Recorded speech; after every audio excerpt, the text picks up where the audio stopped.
제가 유일하게 좋아하고 다수의 작품을 알고 있는 화가가 딱 한 명 있습니다. 저희 집에도 이 화가가 그린 한 작품의 모조품이 이렇게 걸려 있습니다. 그 화가는 바로 빈센트 윌렘 반 고흐입니다. 고흐는 1853년 3월 30일 네덜란드의 한 지방의 작은 마을에서 태어났습니다. 그의 아버지는 아주 엄격한 칼빈주의 목회자였습니다. 고흐는 처음부터 미술에 관심이 있었던 것은 아니었습니다. 그는 여러 잡다한 일들을 전전하였습니다. 그러다가 1877년 5월 신학을 결심을 하고 신학교에 들어갑니다. 하지만 그는 이제 신학교를 다니면서 신에 대한 이론적인 학습과 실제로 복음을 전파하려는 그런 갈망 사이에서 방황하였습니다. 그러다가 결국 그 다음 해에 신학교를 그만두게 됩니다. 그리고 가난한 광부들에게 복음을 전하기 위하여서 벨기에의 탄광 지역으로 들어갑니다. 그러나 그는 지나치게 엄격한 태도와 또 다른 사람이 포용하기 힘든 광적인 신앙심을 가지고 있었습니다. 다른 기독교인들과 또 주변 사람들과 여러 가지로 갈등을 빚게 되고 여러 가지로 힘든 생활을 하게 됩니다. 결국 이것도 포기합니다. 그러다가 그 다음에 1879년 고흐는 드디어 그림에 관심을 갖기 시작합니다. 동생 테오에게 대생 기법에 대한 책과 물감을 보내달라고 부탁했습니다. 그가 마침내 전업 화가가 되겠다고 결심을 했을 때 동생이었던 테오는 그에게 경제적인 지원을 약속을 했지요. 테오도 그렇게 경제적으로 넉넉한 상황이 아니었음에도 말이죠. 고흐가 동생 테오에게 보낸 편지는 668통이나 됩니다. 그 밖에 어머니, 여동생, 동료 화가였던 고갱, 베르나르에게 보낸 편지들이 아직까지 남아 있습니다. 그리고 그 편지들은 반 고흐 영혼의 편지라는 책으로 출판되어 있습니다. 제가 그 책을 읽고 완전히 몰입되어 가지고 며칠 동안을 거기에 이렇게 빠져서 지낸 적이 있습니다. 제 아내가 고흐 이야기를 그만하라고 할 정도로. 그래서 여러분에게는 별로 이 책을 추천하고 싶지는 않습니다. 우울할 때 이 책을 읽으면 더 우울해지는 그런 책이에요.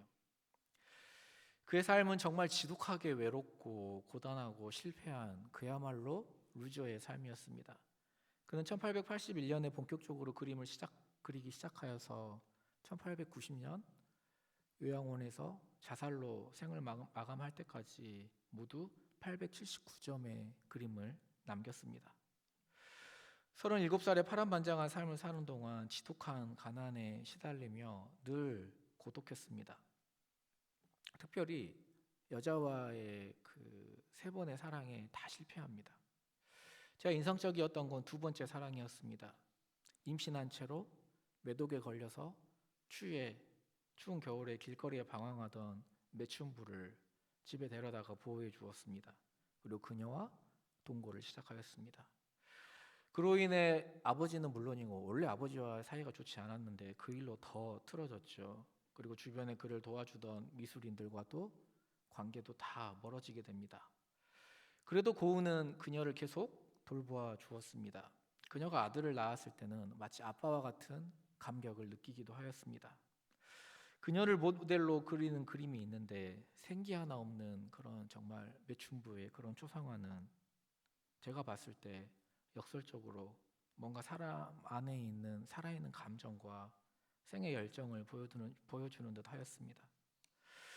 그러나 그는 결국에는 경제적인 문제로 인하여서 매춘부 시행과 그녀가 낳은 아이와 헤어지게 됩니다. 그리고 고흐는 그로 인한 죄책감으로 굉장히 괴로워하였습니다.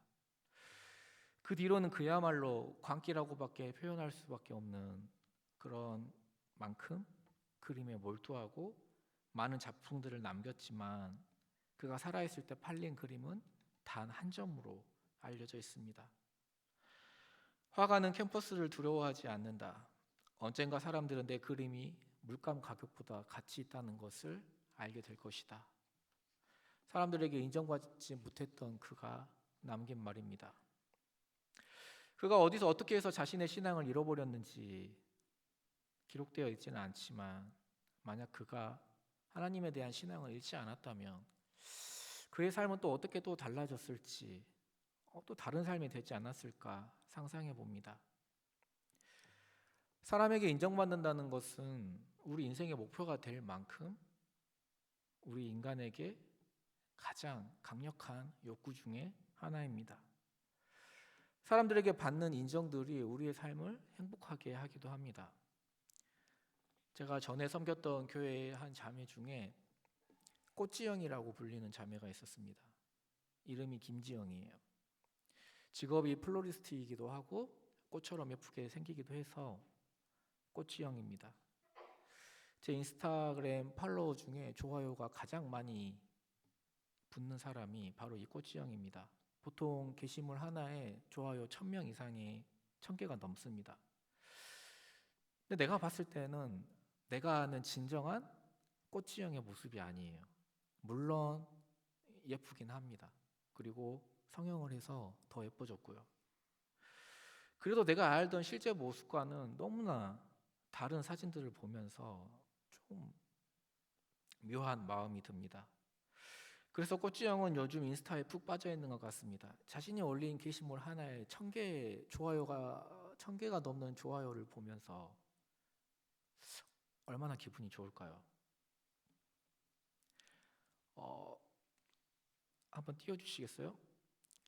팀 켈러의 책에 보면 그 보그 매거진에 실린 마돈나의 인상적인 인터뷰가 하나 실려 있습니다. 영진 형제 한번 좀 읽어주시겠어요?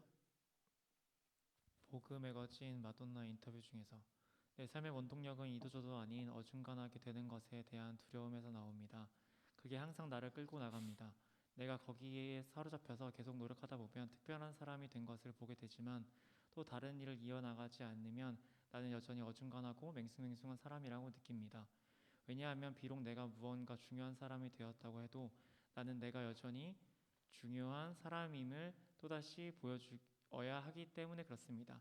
내 고민은 절대로 끝난 적이 없었고 내 생각이 앞으로도 그럴 것 같습니다. 네, 팀 켈러는 이 마돈나의 인터뷰를 소개하면서 현대적 자아의 특질 4가지를 이야기합니다. 현대적 자아는 일단 비어있다. 그래서 계속 무언가로 자기 자아를 채워 넣어야 합니다. 마치 마돈나가 계속 그렇게 했듯이 말입니다. 2번째로 그것은 고통을 겪습니다. 우리의 자아가 고통을 겪는 이유는 자아에 문제가 있기 때문입니다. 마치 우리 몸의 아픈 부분이 계속해서 우리의 주의를 끌듯이 우리 자아가 비어 있기에, 문제가 있기에 우리의 자아는 계속해서 남의 주의와 시선을 끌고자 하고, 그렇게 되지 못할 때 고통을 경험하게 됩니다. 그래서 관종이 남의 주의와 시선을 끌지 못하면 괴로운 것이죠. 3번째로 현대적 자아는 바쁩니다. 남의 주의와 시선을 받아야 하다 보니 쉴 틈 없이 움직여야 합니다. 뭔가를 채워 넣어야 합니다. 자기의 스케줄표가 비어져 있으면, 일정이 비어 있으면 내가 중요한 사람이라는 느낌을 받지 못합니다. 뭔가로 채워 있어야 내가 뭔가를 하고 있고 비로소 중요한 사람이라는 느낌을 받습니다. 더 고통스러운 것은 계속해서 남과 끊임없이 자기 자아를 비교한다는 거예요. C.S. 루이스가 말했듯이 이기심이란 무언가를 가지는 것으로 채워지지 않고 무언가를 내 옆에 있는 사람보다 더 많이 가지는 데서 채워지기 때문입니다. 내가 예뻐서 행복한 것이 아니라 쟤보다 예뻐서 행복한 거예요. 내가 안 예뻐서 힘든 게 아니라 쟤보다 안 예뻐서 힘든 거죠. 내가 가난해서 힘든 게 아니라 내 동생보다 내가 더 가난해서 힘든 거예요. 끊임없이 비교하며 그렇게 아무리 그걸 반복해도 내 안의 갈증은 채워지지 않는 것입니다. 마지막으로, 그러므로 우리의 자아는 위의 3가지 이유로 인하여서 부서지기가 쉽습니다. 비어있는 우리의 자아에 무언가를 계속해서 채워 넣으려고 하는데 그것들이 단단하고 확정적이고 안정적인 것이 아니기 때문에 언제든 부서지거나 터질 위험이 있는 것입니다. 그래서 팀 켈러는 현대의 불안한 자아에 대한 해결책으로 고린도전서 4장 3절에서부터 4절을 핵심 구절로 삼습니다. 우리 4장 3절 4절 말씀을 우리 함께 읽겠습니다. 시작. 너희에게나 다른 사람에게나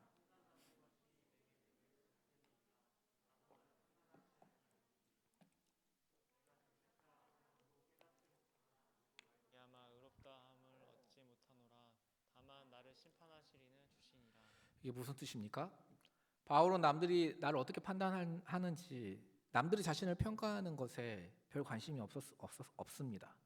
좋게 평가하든 나쁘게 평가하든 내겐 아주 작은 일이라고 말합니다. 바울은 심지어 스스로 자신에 대해서 가지고 있는 생각에도 별 관심이 없다고 말합니다. 한마디로 바울은 남들의 자신을 향한 평가에도, 심지어 자신에 대한 평가에도 관심이 없다고 말합니다. 다만 바울이 관심을 가진 분은 하나님의 평가입니다. 다만 나를 심판하실 이는 주시니라. 하나님을 유일한 삶의 청중으로 삼는 것입니다. 그런데 나에 대한 하나님의 평가는 이미 끝이 났습니다. 이미 하나님은 성육신을 통하여 십자가의 사랑을 통하여 나를 인정하셨다고 선언하셨고, 내가 관심을 가질 것은 오직 그것뿐이라는 것입니다. 그 복음이면 충분하다는 것입니다. 세상의 자아 정체성은 내 노력을 통해서 어떤 사람들의 평가와 인정을 통하여서 내 자신의 어떤 기준에 도달하는 것이라고 한다면은, 그리스도인들의 자아 정체성은 어떻습니까? 이미 내 삶의 유일한 청중이신 그 하나님의 이미 주어진 평가의 기초에서 그 평가에만 귀 기울이는 가운데, 남들의 평가나 자신의 평가에 민감하기보다는 나를 지으시고 나를 가장 잘 아시는 그분이 나를 어떤 존재로 생각하시는지, 나를 어떤 존재로 여겨주시는지, 그거에 의해서 내 자아 정체성이 세워진다는 것입니다. 그렇게 될 때 내 자아 정체성은 확신을 얻게 되고 더 이상 비어있지 않게 되고 남들의 주의를 끌지 못해 괴로워하지 않게 됩니다. 남들의 주의를 끌고자 그렇게 바쁘게 움직이지도 않습니다. 또 그렇게 해서 채워진 것들이 바닥날 때 뻥 하고 터져버리지도 않게 될 것입니다. 이것이 예수 그리스도의 복음이 우리의 자아를 세우는 방식입니다. 자, 저와 여러분은 어떻습니까? 끊임없이 남과 비교하며 스스로의 기준에 미치지 못해 고통스러워하는 자아를 가지고 있지는 않습니까? 내 자아가 텅 비어 있기에 무언가로 채우기 위해 이리저리 바쁘게 활동하지만 여전히 텅 비어 있는, 여전히 만족하지 못하는 자아를 가지고 있지는 않습니까? 그러나 우리는 유일한 청중이신 하나님을 내 삶의 유일한 청중으로 삼으며 내 존재에 대한 하나님의 평가를 귀 기울이며 그 평가에 내가 확신을 가질 때 비로소 우리는 우리의 자아를 새롭게 쌓아나갈 수 있습니다. 남들과의 비교에서 자유로울 수 있습니다. 벌써 한 5년째 제 카톡 프로필의 문구는 똑같은 문구예요. 민들레는 장미를 부러워하지 않습니다. 남들과의 비교에서 비로소 자유로울 수 있습니다. 오늘 시편의 시인도 그렇습니다. 먼저 시인은 남들의 시선에 기대지 않고 그들과 같은 자아 정체성을 가지고 살아가지 않았습니다. 우리 4절과 5절 말씀을 한번 같이 볼까요? 4절 5절 말씀을 함께 읽겠습니다. 시작. 허망한 사람과 같이 앉지 아니하였사오니 간사한 자와 동행하지도 아니하리이다. 내가 행악자의 집회를 미워하오니 악한 자와 같이 앉지 아니하리이다. 시인은 허망한 세상의 가치관과 함께하지 않았습니다. 그들과 동행하지 않았습니다. 그들이 나를 손가락질하고 정죄한다고 해도 나는 그들의 평가에 굴하지 않았습니다. 시인은 오직 누구의 판단과 누구의 평가를 구합니까? 우리 1, 2, 3절 말씀 함께 읽도록 하겠습니다. 1, 2, 3절 말씀 함께 읽겠습니다. 시작. 내가 나의 완전함에 행하여 싸우며 흔들리지 아니하고 여호와를 의지하여 싸우니 여호와여 나를 판단하소서. 여호와여 나를 판단하시고 시험하사 내 뜻과 내 양심을 단련하소서. 주의 양자심이 내 목전에 있나이다. 내가 주의 진리 중에 행하여. 네, 이것이 바로 그리스도인들의 자아 정체성입니다. 물론 하나님 앞에서 무지한 완전 무결한 자는 없습니다. 그러나 우리는 예수를 믿는 자에게 주어지는 이미 주어진 평가의 기초에서 나를 판단하고 정체성을 세워나가는 사람들입니다. 비샬 망괄와디라는 인도의 신학자의 책을 제가 읽은 적이 있습니다. 거기에 정말 끔찍한 이야기들이 많이 기록되어 있는데 거기에서 헬런 켈러 이야기를 잠깐 언급하였습니다. 만약 헬런 켈러가 자신이 살고 있는 그 가난한 인도 지역에서 태어났다면 그녀는 그날 밤에 부모에 의해 어디 산에 버려지거나 아니면 아무것도 먹지 못하고 그냥 죽어갔을 것이라는 것입니다. 왜 그렇습니까? 귀도 들리지 않고 말도 못하고 눈도 보지 못하는 장애인이었기 때문입니다. 한마디로 인간으로서의 가치가 없기 때문입니다. 그러나 하나님을 믿는 자로서 하나님의 시선으로 그 헬렌 켈러를 보면 어떻습니까? 보지 못하고 듣지 못하고 말하지 못하여도 하나님의 귀한 자녀라는 거예요. 그 생명으로 자체만으로 가치가 있고 귀한 작품입니다. 결코 포기할 수 없는 하나님이 허락하신 귀한 생명이라는 것이죠. 그렇기에 포기할 수 없었습니다. 세상의 가치관과 하나님의 가치관은 이렇게 다릅니다. 세상의 평가와 하나님의 평가는 극과 극이에요. 시인은 하나님만이 그 자신을 판단하시며 변호할 수 있다고 확신하는 것입니다. 물론 아까도 말씀드렸지만 하나님 앞에서 완전 무결한 자는 없습니다. 우리는 실제 의로워서가 아니라 나를 의롭다고 칭해 주시는 하나님과의 언약적 관계 위에서 우리의 정체성을 쌓아 나가는 것입니다.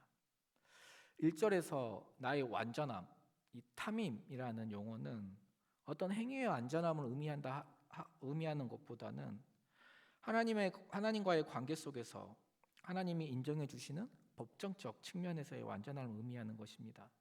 그러니까 법정에서 최종 판단을 판사에게 너는 무죄하다는 최종 판결을 받은 것입니다. 죄를 하나도 짓지 않았다는 의미가 아니라 하나님과의 관계 안에서 하나님께 완전하다고 인정해 주셨다는 의미인 것입니다. 우리는 이것을 신학적인 용어로 칭의라고 부릅니다. 의롭다, 칭해 주셨다. 의롭다, 여겨 주셨다. 즉 내가 내 스스로를 봤을 때 완전함, 부끄러울 것이 없는 이러한 자기 기준 또는 세상의 세상적 기준, 도덕적 완전함이 아니라 하나님과의 관계 안에서 언약적인 완전함을 나타내는 것입니다. 그런데 여기서 우리가 한 가지 깊게 생각해 봐야 할 부분이 있습니다. 우리 모두는 다 죄인입니다. 의인은 없나니 하나도 없다고 성경은 말씀하고 있습니다. 그러나 우리가 예수를 믿으면, 그러니까 예수님을 영접하면 예수님은 십자가의 사랑으로 우리 죄를 용서하시고 우리를 의롭다고 칭해 주십니다. 사실입니까? 자, 그렇다면 제가 정말 묻고 싶은 건 이거예요. 한 번 구원받으면 그 구원이 영원한 구원일까요?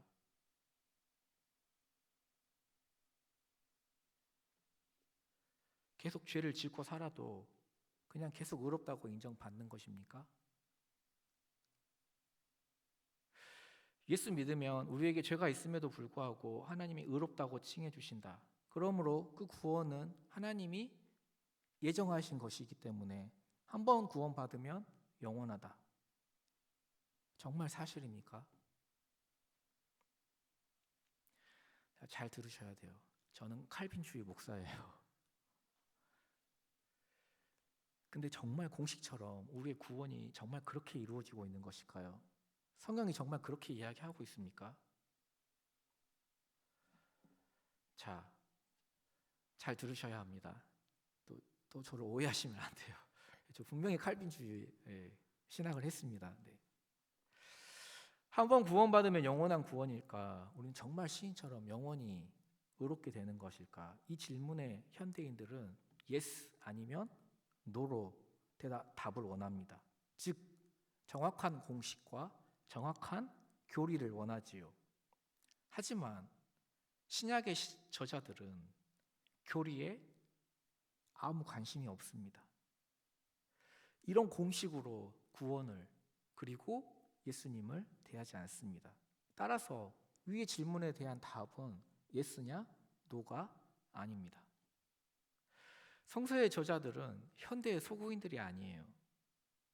유대교는 기본적으로 구약에서부터 종교에 대한 오토독시, 그러니까 정확한 교리보다는 오토프락시스, 정확한 실천에 관심이 있었습니다. 그래서 바리새인과 서기관들이 예수님과 논쟁을 할 때도 교리에 대한 논쟁이 없어요. 율법을 어떻게 지켜야 하는가? 무엇이 최고의 율법인가? 너는 왜 율법을 지키지 않느냐? 왜 안식일을 거룩히 지키라는데 너는 그 안식일을 어기느냐? 왜 손을 씻지 않느냐? 왜 가난한 자와 세리들과 함께 창기들과 식사를 하느냐? 율법을 어떻게 지키는가에 대한 행위에 대한 이견이 많았지요. 그들은 율법을 어떻게 지켜야 하는가? 그래서 세부적인 율법들을 만들어서 율법을 지켜나가기 시작한 거예요. 신약 성경 역시 마찬가지입니다. 현대인들처럼 치밀하고 정확한 교리를 정립하고 체계화하는 데 대해서는 관심이 없어요. 절대적인 의미, 절대적인 잣대, 빈틈없는 교리보다는 관계성, 관계를 절대시합니다. 누구와의 관계일까요? 하나님과 우리와의 관계.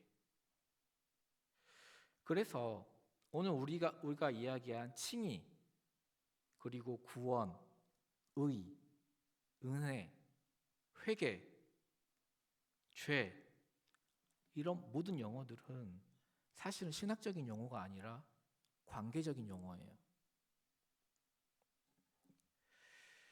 그러니까 하나님은 그분의 가르침을 통해서 하나님에 대한 경외심과 올바른 관계를 우리와 원하시지 이렇게 막 교리화, 규격화, 공식화, 예수천당, 불신지옥 이렇게 범주화하시지 않습니다. 한 번 구원받으면 영원한가? 이 질문에 신약의 저자들은 답변할 가치 자체를 느끼지 못하는 것이죠. 우리가 관계를 수치화하거나 공식화하거나 교리화할 수 있습니까? 하나님, 구원, 언약, 칭의, 회개, 죄, 의, 칭의 이런 것들을 교리로 과연 규정할 수 있을까요? 토니 스타크의 딸이 아빠에게 삼천만큼 사랑해 라는 표현이 과연 수치이겠습니까? 그걸 교리로 만들 수 있을까요? 한 번 구원은 영원한 구원인가? 그렇지 아닌가에 대해서 신약은 기본적으로 이중적인 태도를 취합니다. 왜냐하면 현대인이 과학적인 사고방식을 가지고 쓴 책이 아니기 때문에 그렇습니다. 교리적인 접근이 아니기 때문에 그렇습니다. 하나님의 사랑을 끊을 자가 없고 끝까지 지켜주신다라는 말씀과 인침을 받은 자는 마지막 때까지 보호함을 받는다 라고도 말씀하시지만 구원을 받기 위해 네 믿음을 지켜내라. 죽도록 충성해라. 주여주여 하는 자마다 다 구원받지 않는다. 표대를 향해 달려가라. 대만은 이 세상을 사랑하여서 떠났다. 이런 말씀들을 성경이 기본적으로 이중적인 태도를 취하고 있는데 여기서 하나를 선택해서 문자적인 교리를 만들려고 한다면은 모순이 생길 수밖에 없는 것이죠. 그래서 칼빈의 애정론과 알미니안주의가 역사적으로 그렇게 피터지게 싸운 거예요. 성경을 보면 두 주장이 다 맞기 때문입니다. 특별히 애정론은 그렇습니다. 그 구교의 카톨릭의 폐해 속에서 공로주의 사상 속에서 구원받은 성도들이 자기가 어떤 공로를 내세우고 뭔가를 신앙생활 열심히 했을 때는 구원받은 것 같고, 그렇지 않으면 구원 못 받은 것 같고, 성도들이 그런 상황에 계속 빠지고 있으니까 칼빈이 아니다. 너네가 받은 구원은 그렇게 허접한 것이 아니다. 하나님께서 창세전에 이미 예정하신, 택정하신 변할 수 없는 은혜다 라고 강조한 것이지요. 그렇다고 해서 칼빈의 애정론만 맞다고 이야기할 수는 없는 것이죠. 심지어 신약이 믿음으로 구원받는 것을 그렇게 강조하고 있지만 믿음과 상관없이 구원받은 이들도 있지 않습니까? 누가 있을까요? 믿음과 상관없이 구원받는 이들.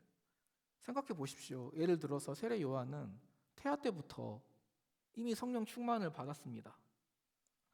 마리아가 엘리사벳을 방문하자 어머니 뱃속에서 뛰노는 모습으로 선지자 노릇을 이미 합니다. 세례 요한이 과연 믿어서 구원을 받았을까요? 바울도 그렇죠. 자신의 의지와 아무런 상관없었습니다. 자신의 의지와 정반대로 예수 믿는 이들을 잡아 죽이기 위해서 가는 길 가운데 구원과 소명을 만났습니다. 이런 차원에서 인간의 믿음보다 앞서는 애정론이 설득력이 있습니다.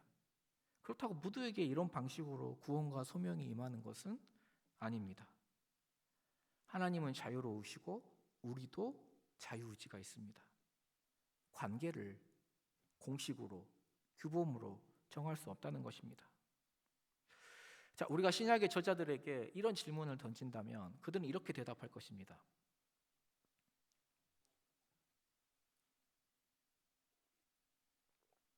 자, 누구나 예수를 믿어야 구원받죠. 신약의 저자들이 이렇게 대답할 거예요. 그럼요, 당연하죠. 예외는 없나요?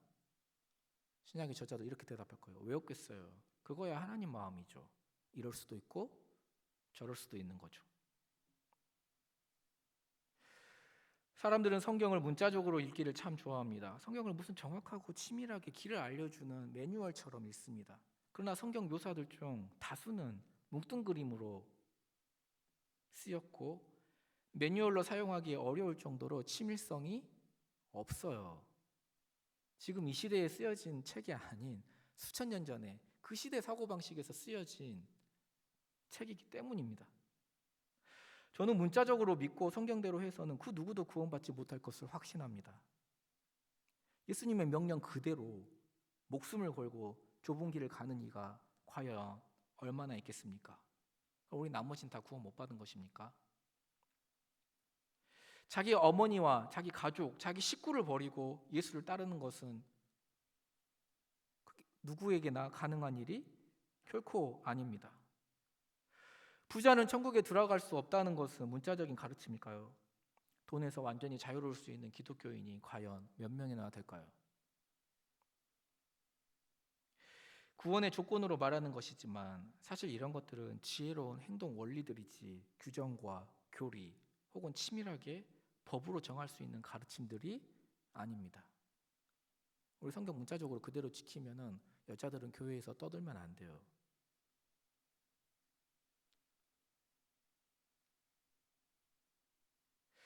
아버지가 불효하는 아들에게 호적에서 파버리겠다, 나가 뒤져라 하고 야단치며 과장된 호통을 칠 때 이는 문자적으로 알아들을 내용이 아닙니다. 성경도 이런 과장법들을 많이 사용합니다. 그렇다면 구원을 이룰 수 있나요? 라는 질문에 관계성이라는 것이 그렇습니다. 하나님의 입장에서도 그렇고 인간의 입장에서도 그렇고 누구나 끊을 수 있습니다. 사실 하나님 마음이죠. 신약은 수많은 구절에서 구원의 상실을 이야기합니다. 그러나 기본적으로 하나님은 자비로우십니다. 탕자의 아버지처럼 해픈 아버지, 해픈 사랑을 베푸는 아버지시죠. 누구나 돌아오면 받아주시고 구원의 길에 동행해 주십니다.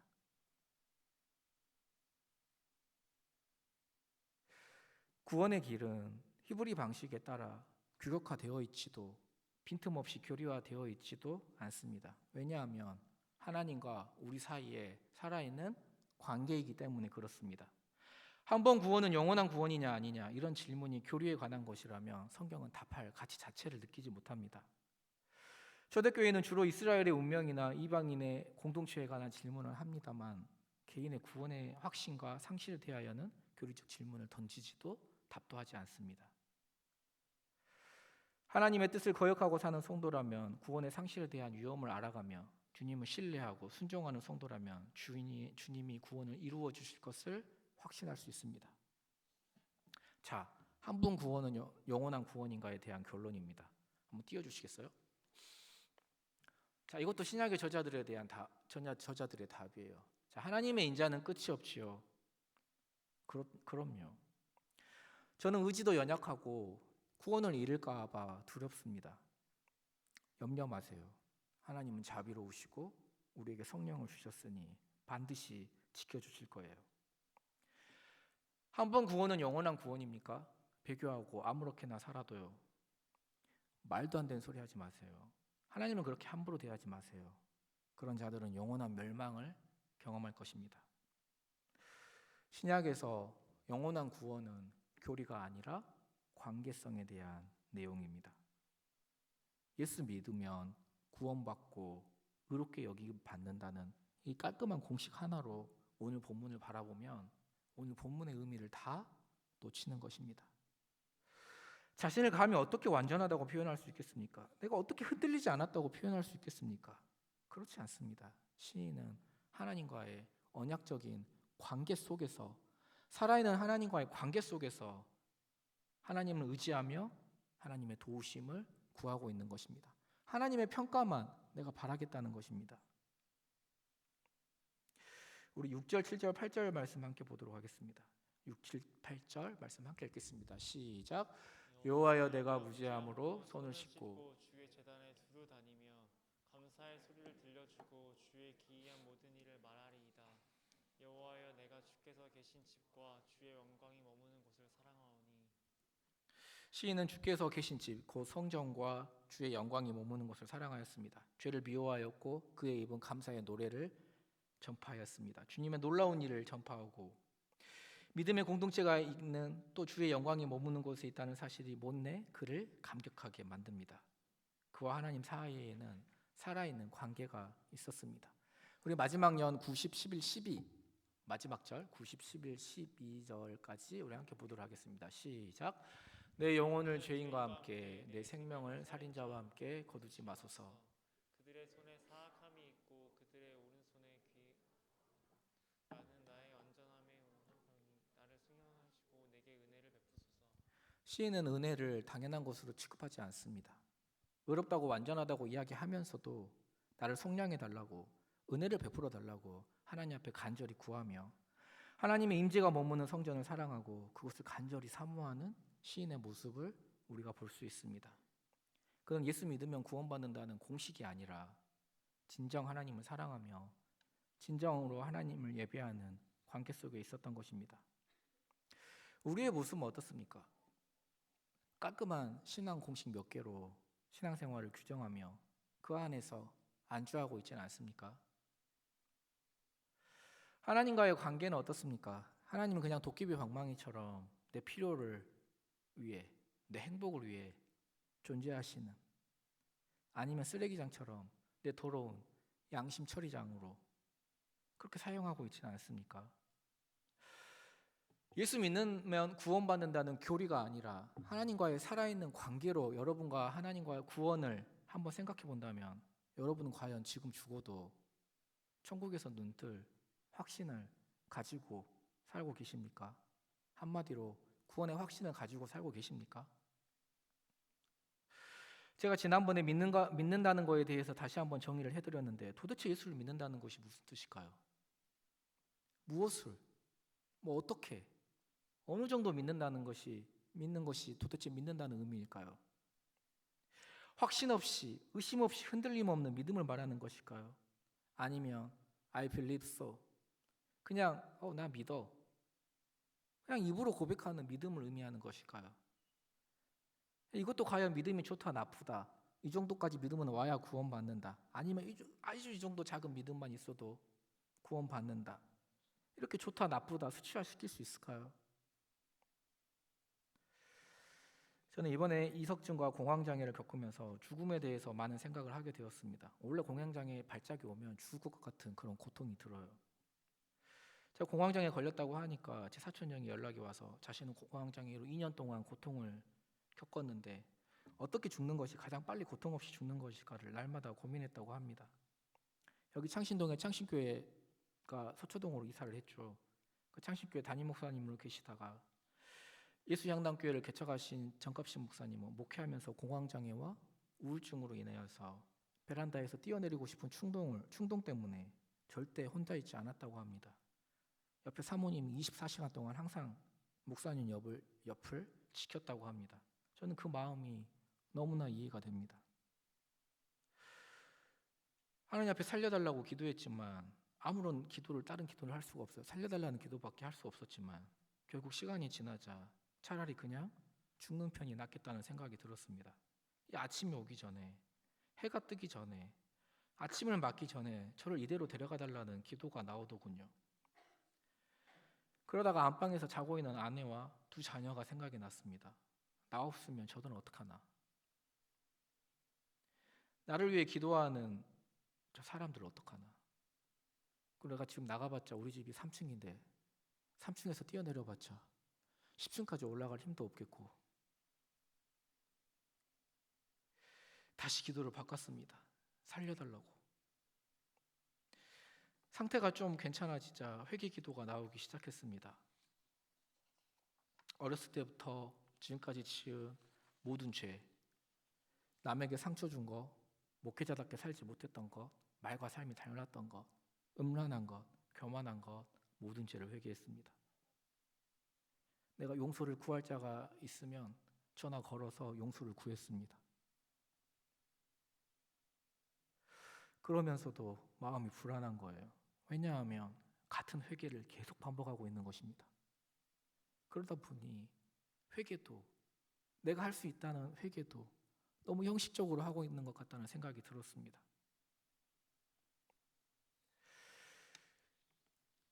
인터넷에 떠도는 글들 중에서 여자가 제일 싫어하는 남자의 말 베스트 10이 있습니다. 이런 글들에서 추천을 모르겠어요. 항상 1위를 차지하는 남자들의 말이 무엇인지 아십니까? 혹시 아시는 분 있으세요? 자기 남자친구에게 제일 듣기 싫은 말. 내가 다 잘못했어. 됐지? 내가 무조건 미안해. 내가 죄인이야. 내가 죽일 놈이야. 이런 말들이었습니다. 이유인즉 남자가 여자에게 잘못을 했을 때 여자는 그 잘못한 행동 때문에 자신의 마음이 얼마나 상했는지, 기분이 얼마나 나빴는지 마음을 알아주기를 원한다는 것입니다. 그러나 그 남자는 그 마음을 전혀 알려고 하지도 않고 알지도 못하고 무조건 내가 다 잘못했어. 내가 잘못했어. 사과하잖아 지금. 내가 사과하고 있잖아 라는 식으로 상황을 모면하려고 한다는 것이죠. 아무튼 무조건 잘못했어. 무조건 미안해 라는 말보다는 사랑하는 사람의 마음을 아는 것이 관계에서 더 중요한 건 아니겠습니까? 이는 하나님 앞에서 우리가 회개할 때의 모습과도 똑같습니다. 칭의, 구원, 의, 죄, 은혜, 회개 이런 용어들은 신학적인 용어가 아니라 관계적인 용어라고 다시 한번 강조하고 싶습니다. 회개도 어떤 교리나 공식이 아니에요. 저처럼 힘든 일을 당했을 때 무조건 회개해야겠다 하면 무조건 하나님 제가 다 잘못했습니다. 하나님 제가 무조건 용서해 주십시오. 무조건 죄송합니다. 하나님 제가 완전 죄인입니다. 예수님의 피로 씻어주세요. 예수님의 이름으로 기도드립니다. 아멘. 이런 공식이 아니라는 것이죠. 내가 하나님 앞에서 지은 죄 때문에 하나님의 마음이 얼마나 아프셨을지에 대해서는 전혀 생각하지도 않고 느끼지도 못하면서 하나님은 사랑의 하나님이니까 하나님 나를 구원해 주신다고 했으니까 하나님 십자가에서 죽으셨으니까 내 죄를 대신해서 내가 잘못을 이야기하고 예수님의 보혈로 세탁만 하면 된다는 듯이 형식적이고 피상적인 회개기도 하나님께서 이런 관계를 정말로 기뻐하실까요? 구약의 호세아서를 보면 이와 똑같은 모습이 등장합니다. 우리 한번 볼까요? 네, 우리 영진이 형제 한번 읽어주시겠어요? 오라 우리가 여호와께로 돌아가자. 여호와께서 우리를 찢으셨으나 도로 낫게 하실 것이요 우리를 치셨으나 싸매어 주실 것임이라. 여호와께서 이틀 후에 우리를 살리시며 셋째 날에 우리를 일으키시리니 우리가 그의 앞에서 살리라. 그러므로 우리가 여호와를 알자. 힘써 여호와를 알자. 그의 나타나심은 새벽빛 같이 어김이 없나니 비와 같이 땅을 적시는 늦은 비와 같이 우리에게 임하시리라 하니라. 네, 우리는 이 성경 구절을 굉장히 훌륭한 회개의 모범으로 생각하고 있지만 사실은 전혀 그렇지 않습니다. 이 말씀은 무조건 잘못했습니다, 무조건 회개합니다와 같은 잘못된 회개 기도의 전형을 보여주는 말씀입니다. 자신들이 지금 하나님 앞에서 무슨 죄를 지었는지도 제대로 모르니까 참회의 필수 요소인 진지한 죄의 고백이 없는 것이죠. 우리 하나님은 사랑이 많으시고 자비가 풍성하시니까 이렇게 회개 공식에 맞춰서 기도하면 당연히 용서해 주실 거야. 그러니까 일단 회개 기도해. 그래서 이 다음 바로 이어지는 구절을 보면 이 기도에 대한 하나님의 반응이 무엇입니까? 한번 같이 읽겠습니다. 시작. 에브라임아 내가 내게 어떻게 하랴? 유다야 내가 내게 어떻게 하랴? 이 형식적인 기도 앞에서 내가 너에게 어떻게 하랴?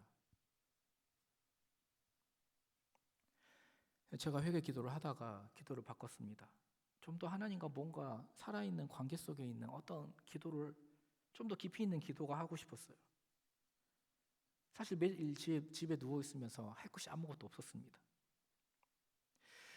그래서 사귐의 기도가 생각이 나서 그 사귐의 기도에서 소개하고 있는 사귐의 기도를 위한 기도 선집이라는 책이 있습니다. 역사상 위대한 영성가들의 기도를 적어놓은 책입니다. 제가 그 기도를 하루에 하나씩 필사를 하면서 그 밑에 짧게 나의 기도를 적고 그리고 나의 기도를 하였습니다. 그들의 기도문을 보면서 비로소 하나님의 마음이 느껴지고 내가 죄인으로서 어떻게 기도해야 하는지, 하나님의 마음은 어떤 것인지, 나의 마음은 어떠해야 하는지 조금은 깨닫게 되었습니다. 제가 그 기도문을 통해서 많이 울고 많이 위로받으며 비로소 회복될 수 있었습니다. 오늘 주보의 칼럼에 제가 그 필사를 시작할 때 첫 필사했던 그 기도문이 그 기도문 한 연이 바로 그 연입니다.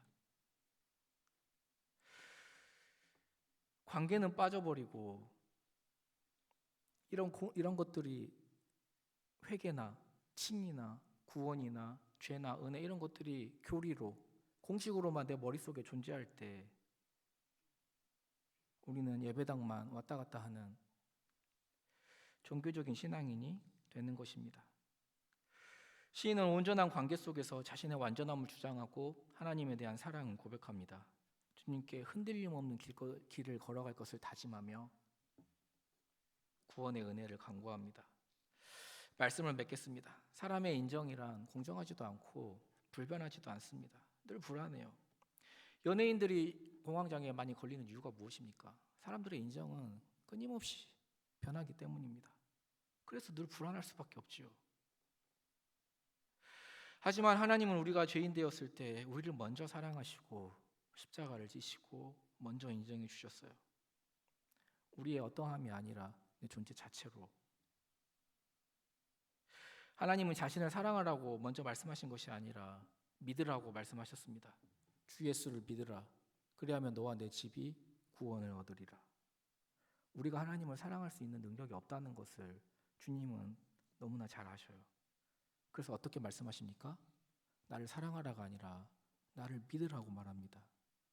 내가 먼저 너희를 사랑했으니, 십자가의 사랑을 그 증거로 보여주었으니 그 사랑을 받아들이는 것이 믿음이라고 말씀하고 계시는 것입니다. 그 사랑을 내 마음속에 영접하는 것, 받아들이는 것, 그것이 바로 믿음입니다. 영접하는 자, 곧 그 이름을 믿는 자들에게는 하나님께서 영생을 주시는 것입니다. 이 믿음 안에서 내 안에 예수님과 관계를 맺으며 살아가는 것이 신앙생활이고 믿음입니다. 저와 여러분의 자아가 이런 허망한 세상적 가치관의 기준이 아니라 이런 하나님과의 관계 속에서 든든히 세워져 나가기를 예수님의 이름으로 소망합니다.